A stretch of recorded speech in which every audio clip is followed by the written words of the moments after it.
Olá, meus amigos, sejam muito bem-vindos ao canal. Meu nome é Carlos Lima e nesse vídeo vamos falar para vocês sobre fundos imobiliários de lajes corporativas. Vamos criar uma lista de critérios para selecionar 3 fundos imobiliários, 3 fundos que a gente se vê comprado nos próximos anos, ou seja, por um longo prazo. Então, para isso tem que ser um fundo que tenha que seguir uma série de requisitos. Deixar claro que isso não é uma recomendação de compra ou de venda. Antes de dar seguimento ao vídeo, sempre solicitar a colaboração de vocês em fortalecer o nosso canal. Para isso é muito simples, basta clicar, se inscrever no nosso canal e clicar no sininho para receber nossas próximas postagens. Isso é muito importante porque motiva o canal a continuar gerando conteúdo interessante e importante para que vocês se tornem investidores mais consistentes e conscientes no curto, médio e longo prazo.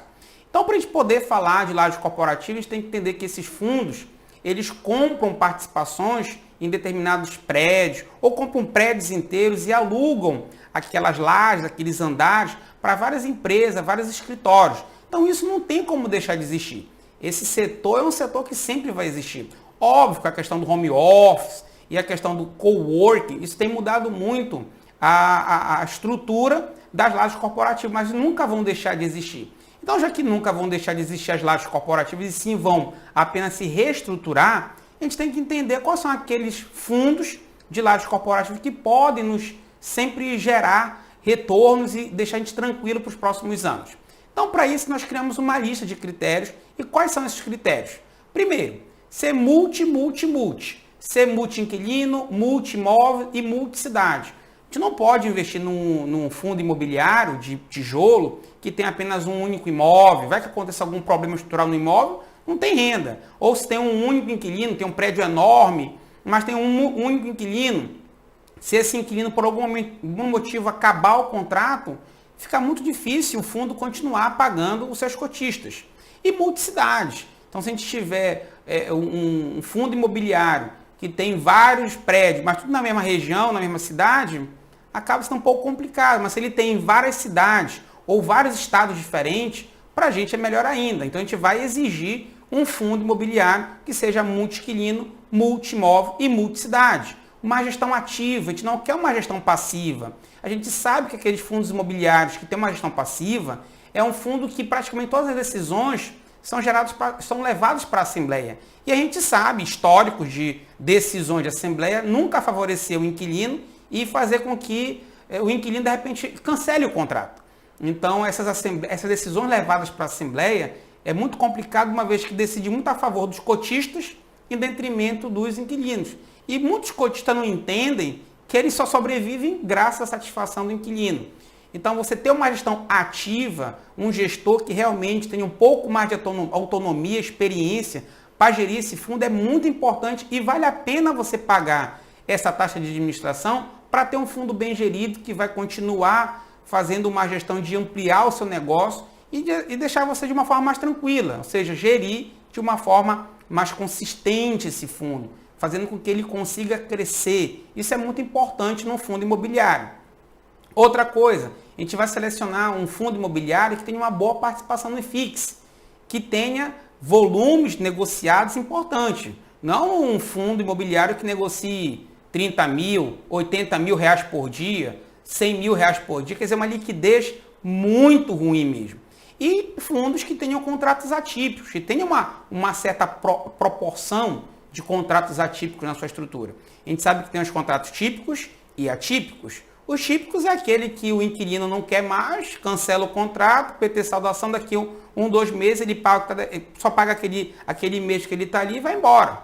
Isso não dá uma segurança aos cotistas. Já aquele fundo que tem contratos atípicos, o que é o contrato atípico?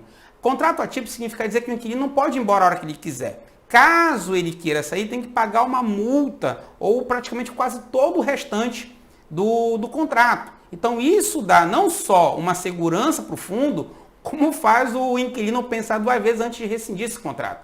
Sem falar que se realmente ele faça o cancelamento do contrato, o fundo vai ter aquele recebimento pelos próximos meses, os próximos anos, sem nenhum problema.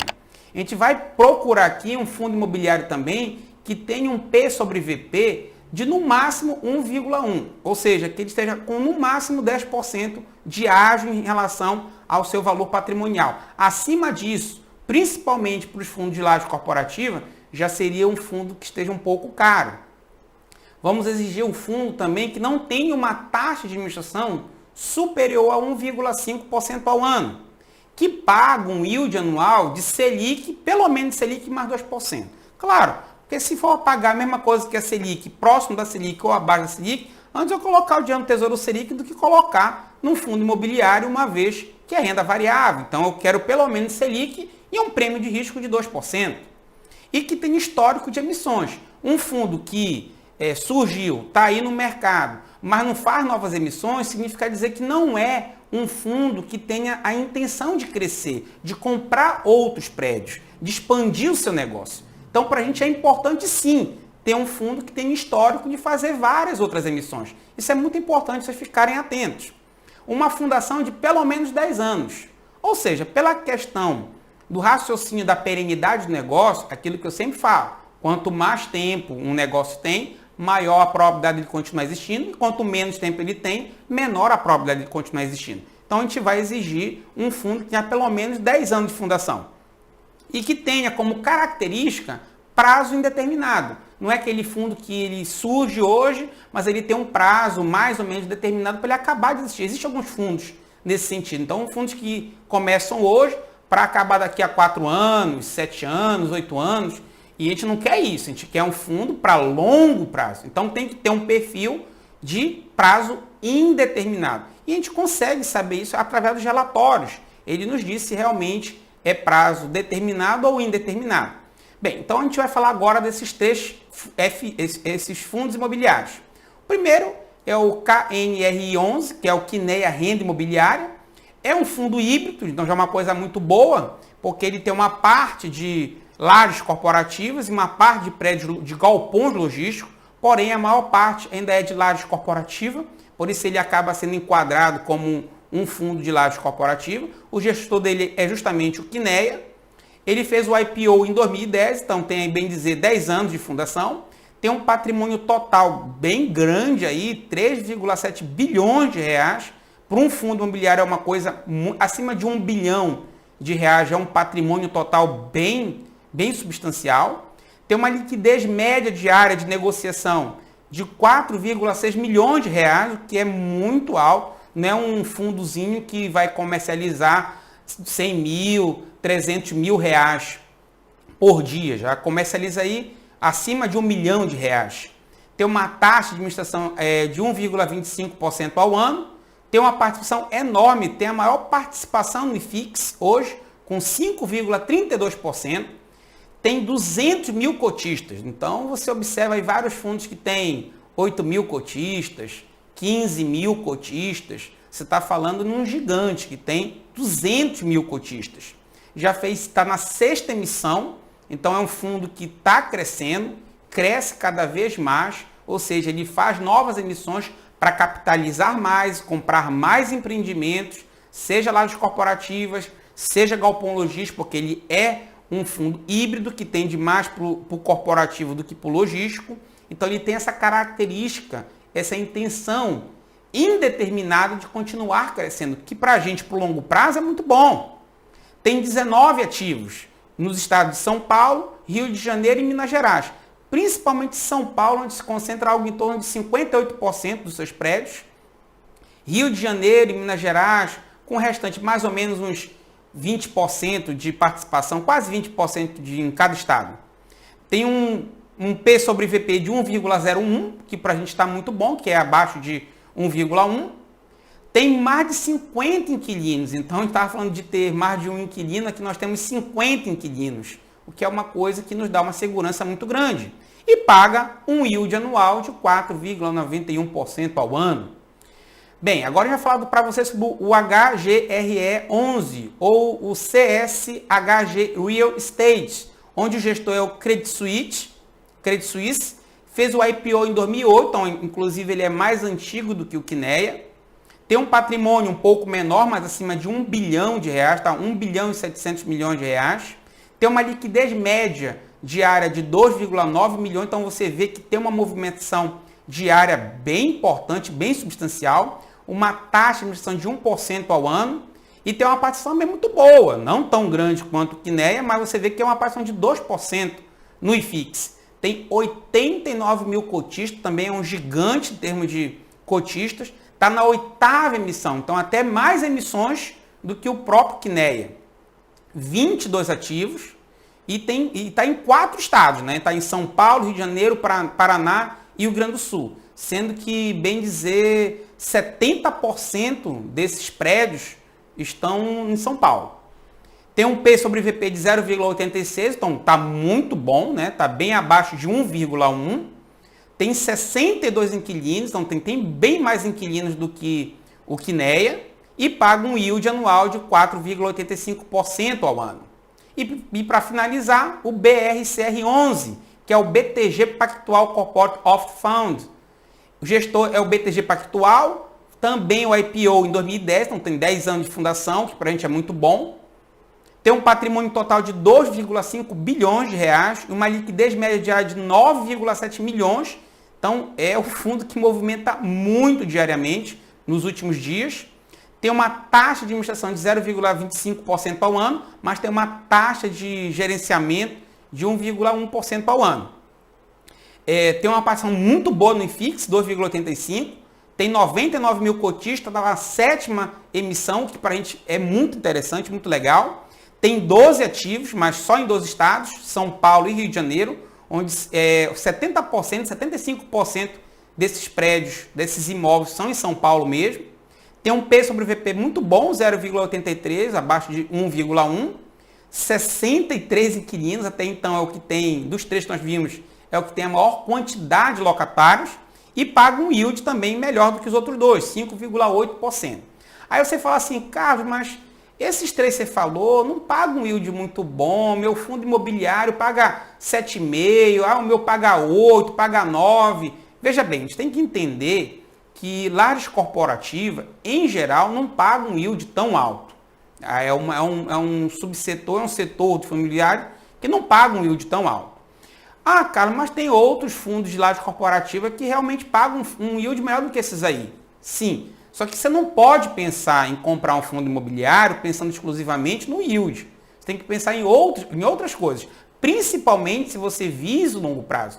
Quando você coloca aqueles critérios que nós colocamos lá atrás, esses 3 são os fundos imobiliários que melhor se enquadram nesses critérios.